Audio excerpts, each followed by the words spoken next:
madaxweynaha jamhuuriyadda federaalka Soomaaliya oo ka careysan ilaa iyo hadda in tala iyo warbixin iyo xog macluumaad dheeriyaba laga siin qaraxii godka jilucu ka dhacay 4 Oktoobar sanadan 2025 ayaa isugu yeeray saraakiisha ammaanka oo ay ugu horeeyaan Mahad Maxamed Salaad taliyaha booliiska Asad Diyaano taliska qaybta guud ee gobolka Banaadir Macalin Mahdi iyo dhammaan saraakiishii kale waxaa loogu yeeray madaxtooyada isagoo oo shir degdeg ah la yeeshay isla markaana amar buuxa ku siiyay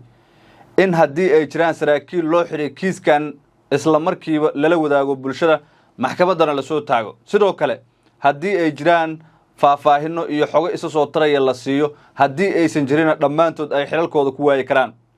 laakiin taliyaashii la wacay way iska riixeen kiiska oo waxay dusha u saareen qaar ka mid ah golaha wasiirada oo ay sheegeen waliba hal wasiir ayay yiraahdeen wuxuu ka shaqeeyay qaraxaas oo uu ka dambeeyay yaa waaye wasiirkaas waan kula wadaagayaa sidoo kale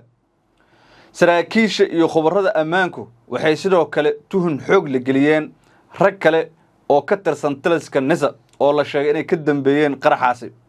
waxaa kale oo aan ku hayaa xog uu baahiyay taliye ku-xigeenkii hore ee nisa Cabdisalaan Xuseen Guuleed oo ka shifaya arrimo waaweyn sidoo kale nin hore ugu soo shaqeeyay sirdoonka Soomaaliya iyo milatarigaba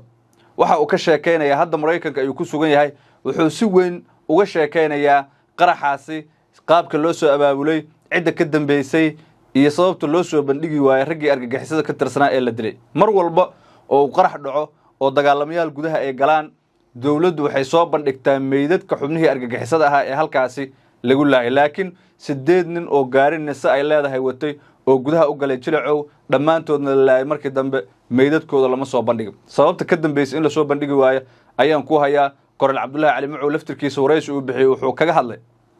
istiraatiijiyadda ammaanka Muqdisho loo sugu jiray iyo maalinka qaraxaasi uu dhacay waxa khaldana waa saraakiil ayuu u jeedinayaa eedayn culus barnaamijkan gabigiisu waa dabagal xogahaas oo faahfaahsan ayaan rabaa inaan kugula wadaago si dad badan oo Soomaaliyeed ay xogtan u ogaadaan marka hore muuqaalka like saar channelkana subscribe soo dheh waa mahadsan tahay daawada hagaag galab ay taariikhdu ahayd 4 Oktoobar saacaduna ahayd 4 daqiiqo gabaldhicii maalinkaas waxaa qarax xoogan oo jugtiisa laga maqlay inta badan degmooyinka gobolka Banaadir uu ka dhacay meel aan ka fogeyn amaba markaasi madaxtooyada qaranka qayb ka tirsan oo xarunta nisa ay maamusho ee la yiraahdo godka jilacow ujeedka qaraxaasi wuxuu ahaa madaxtooyada sida saraakiisha iyo khubarada ammaanku ay xaqiijiyaan waxaa la rabay in xafiiska madaxweynaha si toos ah loo beegsado waana isku day la yaab lahaa oo al-shabaab oo dhowr sano Muqdisho ka fulin waayay weerarada noocaas inay madaxtooyada haweystaan waa wax dad badan oo Soomaaliyeed ay isweydiinayeen laakiin wayba dhacday waxaase ay ka sii darayd markii godka jilacow oo xarun hay'adda nisa ay maamusho maxaabiis argagixisada ku jiraan madaxdii hay'aduna ku sugan tahay ay weerareen dagaalamayaal ka tirsan kooxda al-shabaab qaraxaasi wuxuu ahaa qarax dhaliyay khasaare isugu jira dhimasho iyo dhaawac 20 degmo ee gobolka Banaadir dhawaqa jugta qaraxaasi si isku mid ah ayaa looga maqlay iyadoo oo qof walbaahi uu wacayay ama uu raadinayay qofka eheladiisa ah ee magaalada ku maqan muddo dheer oo dhowr iyo 20 maalmood kadib madaxweyne Xashi Maxamuud ama dhowr iyo 10 maalmood kadib madaxweyne Xashi Maxamuud oo ka xanaaqsan qaabkii qaraxaas ugu dhacay inaan dabagal rasmi ah la sameyn saraakiishii fududeysay isagoo oo ka careysan ayuu isugu yeeray caawa saraakiisha ammaanka 3 qodob ayuu kala hadlay baaris dhaba in lagu sameeyo qaraxaas lana hor keeno dadkii ka dambeeyay maxkamadaha awoodda u leh Soomaaliduna ay marqaati ku noqdaan qodobka labaad waa in uusan dib u soo laaban kiis noocaas oo kala ah sida madaxweynuhu owlaamaha ammaanka ku amray waxa kale oo Mahad Salaad iyo Asad Diyaano iyo ragga la midka ah si isku mid ah loogu sheegay inay ka hortagaan falalka noocan oo kala oo aysan u soo laaban dib dambe saddexdaas qodob iyo canaan ayaa dhagaha laga maray raggii ammaanka gobolka Banaadir iyo Soomaaliya iyo Muqdisho madaxda ka ahaa waxa la isweydiinayaa marka qaraxan dawladdu inta ay faahfaahisay oo xoga oo hadda saxaafadda iyo dadka shacabka ah ay og yihiin waa in uu ka soo galay X control afgooye gaari ay leedahay nisa number 7 lagu sheegay sidoo kale ka soo galay X control soo maray wadada dheer ee xiriirisa Muqdisho ama Faris magaalaha Makka al-Mukarrama la yiraahdo kilometer 4 markii uu joogo dhanka Xamarweyne ee Vision soo maray dekada weyn ee Muqdisho hormaray isku day inuu madaxtooyada ka galo dhinaca ceelgaabta laga diiday jaamyar uu ku galay halkaas uu ka wareegay dhinaca kale ee beerta nabadda kasii wareegay eeneeye ilaa guriga hooyooyinka kadibna ka soo galay daljirka daahsoon iridda hore ee laga ilaaliyo markaasi xaruntii baarlamaankii ugu horreeyay ee Soomaaliya halkaas ay ku lahaayeen ama sarta loogu magac daray aadan cadde isagoo ugu dambeyn godka Jilcow beegsaday gaarigaasi qorshihiisu wuxuu ahaa sida la sheegay inuu madaxtooyada toos u galo xafiiska madaxweynaha ama kan ra'iisul wasaaraha midkoodna uu ahaa bartilmaameedka laakiin godka Jilcow ayay sheegeen argagixisadu inuu ahaa damacooda oo ay rabeen inay maxaabiis halkaas kala baxaan way suura gashay oo 12 maxbuus ayay halkaas kala baxeen sida la sheegay laakiin qaarkood degmooyin ka tirsan gobolka Banaadir ayaa lagu qabqabtay iyaga oo baxsado macaayisi xiran halka maxaabiis kalena ay gudahaba ka dagaalamayeen sida la sheegay weerarkan marka sida muuqanaysa wuxuu ahaa weerar laga soo wada shaqeeyay oo xubno ka tirsan NISA oo madaxda dawladda ku jira iyo saraakiil ciidanba ay ku lug lahaayeen sida muuqanaysa ama markaasi laga dheehan karo haddaba in gaadiid ay leedahay NISA ay soo qaataan xubno ka tirsan al-shabaab ay soo raacaan 6 nin oo qaybta gadaale saaraa oo gaariga ka saaraa oo la sheegay inay yihiin waardiyaal nin iska dhigayay sarkaal oo gaariga gadaal ka saaraa iyo darawalkii oo naftihaligaha koowaad oo isqarxi ahaa sideebay markaasi dawladdu ku ogaan weysay amaba ay ku damaanad qaadi weysay ammaanka dadka Soomaaliyeed waa waxa la isweydiinayo ilaa hadda oo dad badan oo Soomaaliyeed maskaxdoodu ka dhacdhicila in al-shabaab maalin cad gaadiidkan ay soo qaataan iyadoo ammaanka Muqdisho waliba hadda harka uu marayo la ogyahay waxay dadku gelinayaan tuhun aad u xoogan oo la leeyahay waxay ahayd in laga wada shaqeeyo khubarada ammaanku marka waxay qabaan canaanta madaxweynaha wali waxba iga haray oo aan raba inaan kula wadaago laakiin waxaan dib ugu laabanayaa khubarada ammaanka sida ninka lagu magacaabo Cabdisalaan Xuseen Guuleed oo taliye ku-xigeenkii hore ee NISA ahaa wuxuu ku eedeynayaa inuu qaraxan ka dambeeyay Mahad Maxamed Salaad wuxuu leeyahay wuxuu ka shaqeeyay in rag ku jiray xeresilindi oo halka lagu dhaqan celiyo ragga dagaalamo ee ka soo koosta al-shabaab uu ka soo saaray rag isaga beeshiisa u badan kadibna uu ku daray ciidanka la yiraahdo gaashaan ee nabad sugidda ka tirsan waa Cabdisalaan Xuseen Guuleed ninka sidaas dhahaya wuxuu kaloo sheegayaa in sifa aan sharci ahayn raggaas iyaga oo aan dhameysan tababarkii iyo sidoo kale heerarkii la rabay in la mariyo markii fikirka xaq jirka ah laga dhaqana la rabay in lagu daro ciidanka dawladda ama dadkooda shacabka ay dib ugu laabtaan iyagoo aan intii gaarin inuu gaashaan ka dhigay madax baneeyay ciidanka dhigay kadibna shaqadoodii ay hore u sii qabsadeen wuxuu tuhun geliyay in qaraxa marka inay abaabulaan oo sidan ay dhacdo uu isagu ka dambeeyay iyo in wax dhacay oo raggan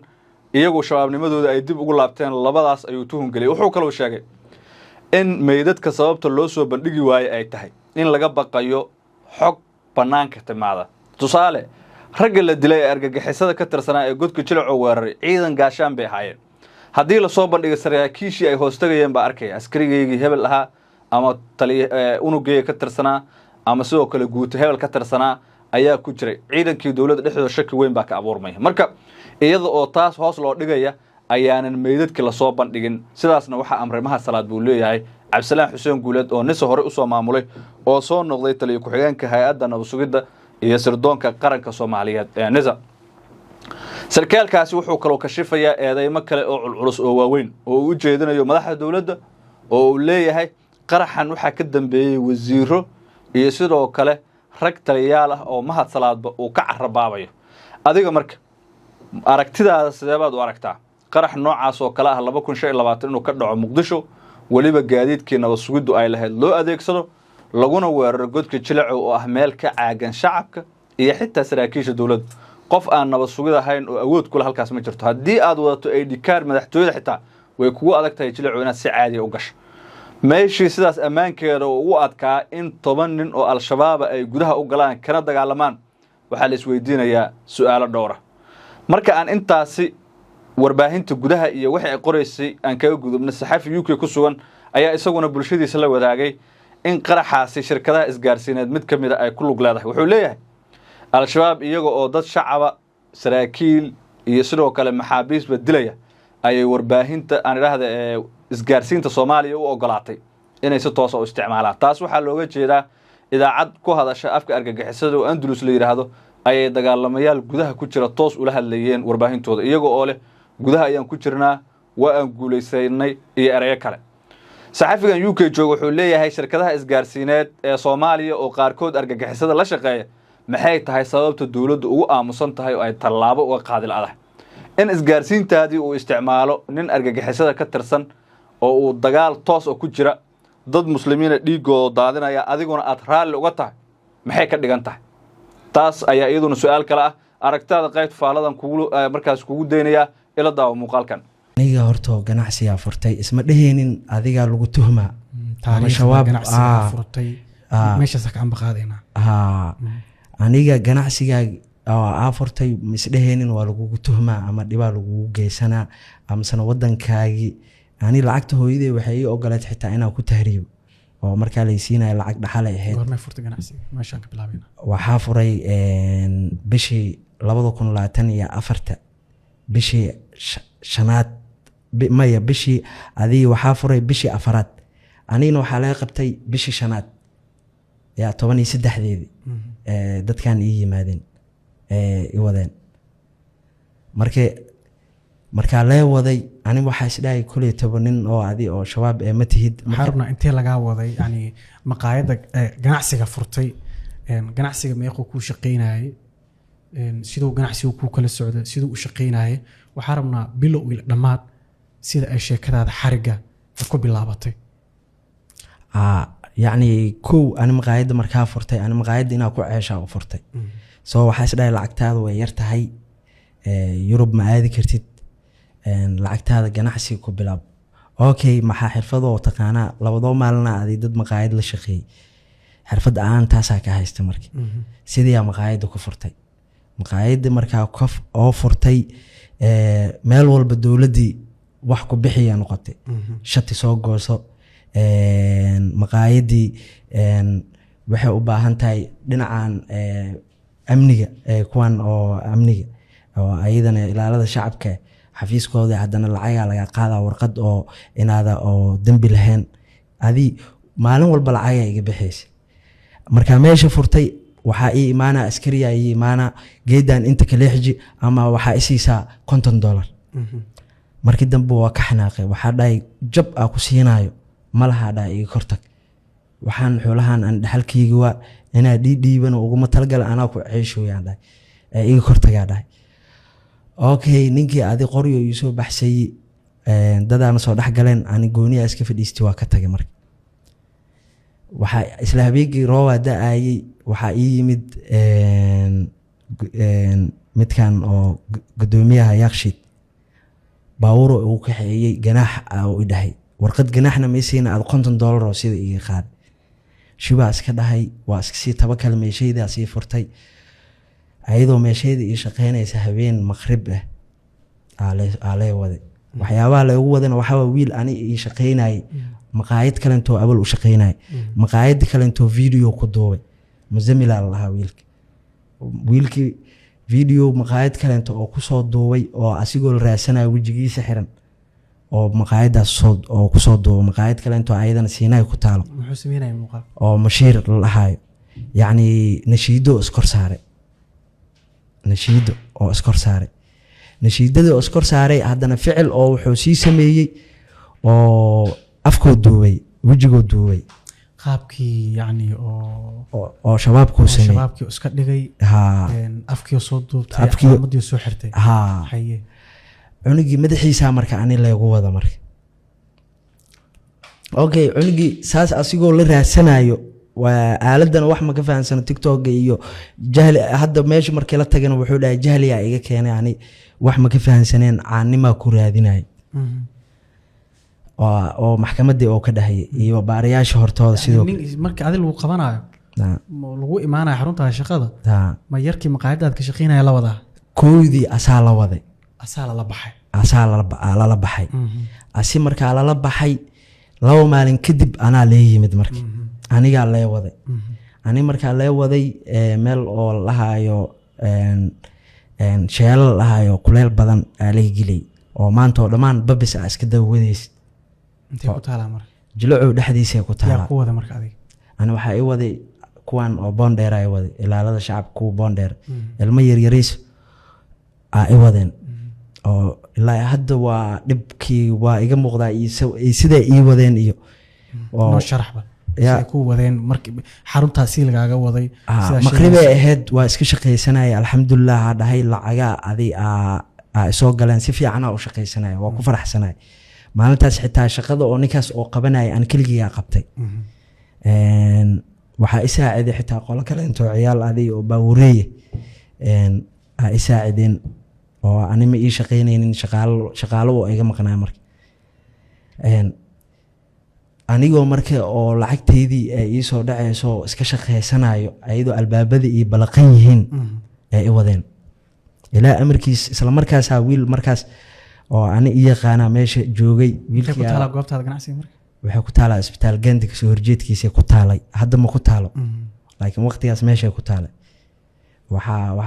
magacaanan u bixiyo oo waxa boorka xitaa waxa uu qornay xadiis oo ayadana qanaacada oo ka hadlaa qofka macnaha inuu ku qanca noloshiisa iyo iimaaniyaadka dhisaayo dad badan markay ganacsi sameynayaan waxay sameeyaan sheekh iyo waxay ku tiirsan yihiin laakiin ani nin oo ciyaalka xaafadda iska ah oo ganacsi bilaabay oo haddana diinta wax ka fahansan